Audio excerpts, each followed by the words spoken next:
Napansin niyo ba? Parami ng nababalitaan natin na ang rapture daw ay maaari nang mangyari sa darating na September. Totoo ba ito?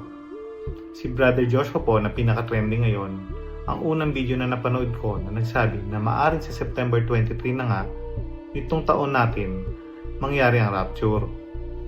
Maganda po na mapanood natin ng buo ang kanyang video nang sa gayon po ay malaman natin ng buo kung ano talaga ang kanyang sinasabi at masuri po natin ito kung ano po ang sinasabi ng Biblia tungkol dito. Hindi ko po sila mahuhusgahan dahil tulad po nila, ako po ay nagkaroon din ng panaginip at confirmation na malapit na po ang rapture.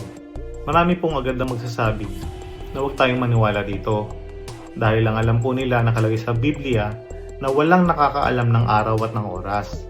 Ngunit sinabi din po ni Brother Joshua na ang katagang walang nakakalam ng araw at ng oras ay isang idiom noon sa bansang Israel tungkol ito sa pagdiriwang ng Yom Teruah na sa ngayon ay alam nating Rosh Hashanah o Feast of Trumpets na isi-celebrate po ngayong September 23 to 24.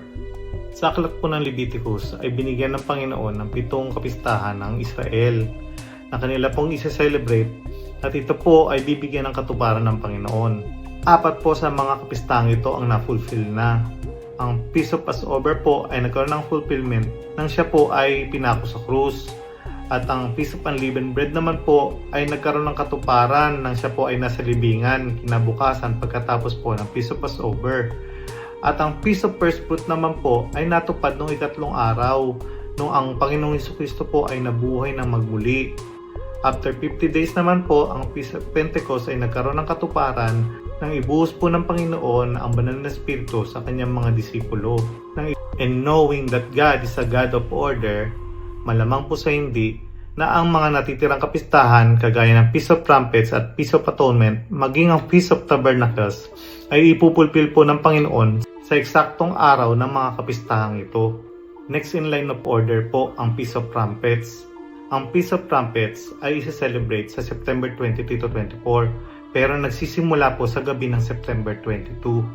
Sinabi po ni Brother Joshua na ang rapture ay mangyayari ngayong Feast of Trumpets, September 2025. Ito na rin po ang magiging simula ng Great Tribulation na magtatapos naman po sa second coming ng ating Panginoon sa Day of Atonement, September 15, 2032. Alam niyo po ba na ang Great Tribulation ay nahahati sa 2 parte?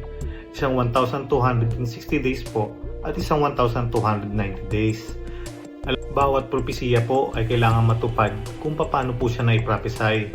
Ang ibig ko pong sabihin, kailangan pong eksaktong 2,550 days ang pagitan po ng simula ng Rosh Hashanah at ang pagtatapos po ng 7 years ng Great Tribulation na magtatapos sa Day of Atonement.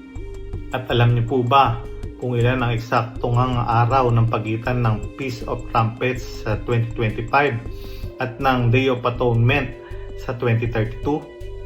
Hulaan niyo po. Tama, eksakto pong 2,550 days. Ngayon baka sabihin po natin na baka naman nangyari na rin yan ng ibang panahon. Tama po kayo, nangyari na rin po yan at ngayon po ang pinakahuli sa year 2025 at sa year 2032. At hindi na po ito mangyayari uli sa pinakamalapit na 10 taon. Pero dapat po ba tayong maniwala na ang rapture nga po ay darating na ngayong September? Taga ng akin po, araw-araw naman po ay merong tsansa na tayo po ay marapture na ng ating Panginoon. Pwedeng bukas, pwedeng mamaya, pwedeng sa 1 linggo, at pwede rin sa September. Kahit po ang mga evidence ay nagpo-point na maaari na nga pong sa September ang rapture. Pero tandaan po natin, sabi ng Panginoon, darating siya sa oras na hindi natin inaakala. Pero tayo, na mga nakakilala sa Kanya, ay wala sa kadiliman. Kaya po malalaman po natin kung kailan ang general time ng pagdating ng ating Panginoon. Ang masasabi ko lang po sa ngayon, marami na po talaga ang nakakakita ng mga signs na nagpo-point nga na maaari nang dumating ang Panginoon anumang oras. Kaya po magbalik loob na po tayo sa Panginoon. Itama na po natin ang puso natin sa Kanya. Kasi nauubusan na po tayo ng oras. Dapat po tayong makita ng Panginoon o mabutan ng Panginoon na nag-aalad sa Kanya sa Kanyang pagdating. Dapat niya rin po tayong makita na gumagawa para sa Kanya. At tunay nga po na kailangan na po nating abutin ang mga mahal natin sa buhay dahil nauubusan na po tayo ng panahon na maabot sila at makakilala sa Panginoon. Kung tayo naman po ay hindi pa nakakakilala sa Panginoon, humingi po tayo ng tawad sa Kanya. Kailangan po natin tanggapin na ang dugo ng Panginoong Hesukristo ang siyang magliligtas sa atin. At ang kaligtasan ay magmumula lang sa paniniwala natin na ang Diyos, ang Panginoong Hesus ay namatay para sa atin. Siya lamang po ang tanging daan patungo sa kaligtasan. Siya lang po ang katotohanan at ang buhay. Tayo po ay nauubusan na ng panahon. Parating na po ang rapture, parating na ang panahon ng Great Tribulation. Huwag po tayo umasa sa isang date lang. Pero lagi po natin ihanda ang ating mga sarili.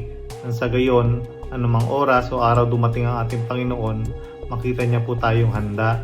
Salamat po sa pakikinig. God bless and shalom.